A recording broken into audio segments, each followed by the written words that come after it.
السلام علیکم ورحمۃ اللہ وبرکاتہ عزیز طلباء، نیٹ پرابلم کی وجہ سے مختصر ویڈیو ہو رہی ہے، لیکچر بہت مختصر ہو رہا ہے۔ اگلے اسی لیکچر کو یعنی اسی رموز و اوقاف کے تیسرے لیکچر میں ہم لوگ آج پڑھیں گے واوین۔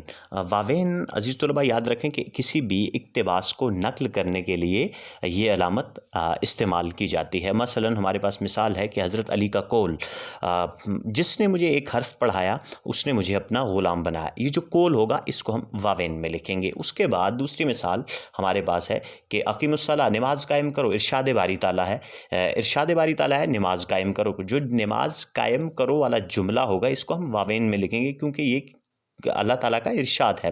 پھر ہمارے پاس مثال ہے کہ حضرت صلی اللہ علیہ وآلہ وسلم نے فرمایا کہ مسلمان آپس میں بھائی بھائی ہیں۔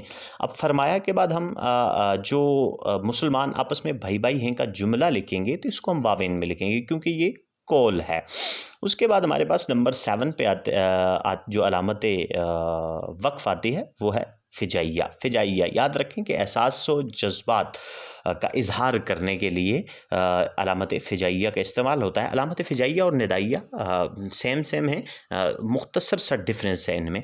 اب ایک مثال ہے ہمارے پاس کہ آہ وہ فعل ہو گیا، آہ لفظ کے بعد جو علامت استعمال ہوگی وہ فجائیہ کی علامت استعمال ہوگی، کیوں افسوس کے لیے ہے یہ۔ اور پھر ہمارے پاس ایک اور مثال ہے کہ کاش، اس کے بعد ہم علامت فجائیہ لگائیں گے، آپ بھی ہوتے، تو اس میں خواہش کا اظہار ہے۔ پھر اسی طرح اظہار تعجب کے لیے ہم ایک مثال لیتے ہیں کہ وہ اور ناکام آئے، اس کے بعد علامت فجائیہ لگے گی، ہو ہی نہیں سکتا، اس میں تعجب کا اظہار کیا جا رہا ہے۔ اس کے بعد ہم ندائیہ کی طرف آتے ہیں کہ ندائیہ کی علامت کہاں پہ استعمال ہوتی ہے۔ ندائیہ یاد رکھیں کہ پکارنے اور مخاطب کرنے کے لیے، جس طرح کہ ہم درخواست لکھتے ہیں، درخواست میں عنوان کے بعد ہم ایک لفظ لکھتے ہیں جناب عالی، جناب عالی کے بعد جو علامت استعمال ہوتی ہے وہ ندائیہ کی علامت استعمال ہوتی ہے، یعنی پکارا جاتا ہے، مخاطب کیا جاتا ہے اگلے کو۔ پھر اس کے بعد ہم جب تقریر کرتے ہیں تو معزز مہمانان گرامی، معزز مہمانان گرامی کے بعد جو ہم علامت لگاتے ہیں وہ ندائیہ کی لگاتے ہیں۔ اور اسی طریقے سے یقیناً یہ باتیں آپ کو علامات اور یہ جو رموز و اوقاف ہیں یہ آپ کو سمجھ آ رہے ہوں گے، اور سمجھنے کی کوشش کریں، بہت ہی آسان اور سادہ الفاظ میں بیان کیا جاتا ہے۔ اس کے بعد استفہامیہ ہے، یعنی سوال کرنے کے لیے، حال معلوم کرنے کے لیے، پوچھنے کے لیے یہ علامت استعمال کی جاتی ہے۔ کیا آپ نے روزہ رکھا؟ تو اس کے بعد جو علامت آئے گی وہ سوالیہ یا استفہامیہ ہوگی، یعنی کیا آپ نے چائے پی؟ کیا آپ نے کھانا کھایا؟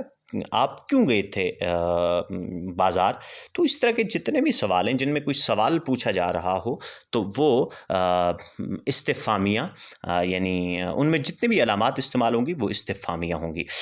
اس کے بعد کوسین یعنی جملہ معترضہ، جس میں اعتراض یعنی کیا جاتا ہے، تو کوسین مثلا ہمارے پاس ایک مثال ہے محمد علیم، جو کہ اب محمد علیم میرا ایک اچھا دوست ہے، محمد علیم کے لکھیں گے جو کہ جلال آباد گارڈن کے قریب رہتا ہے۔ اب جو کہ جلال آباد گارڈن کے قریب رہتا ہے اس کو ہم لکھیں گے کوسین میں۔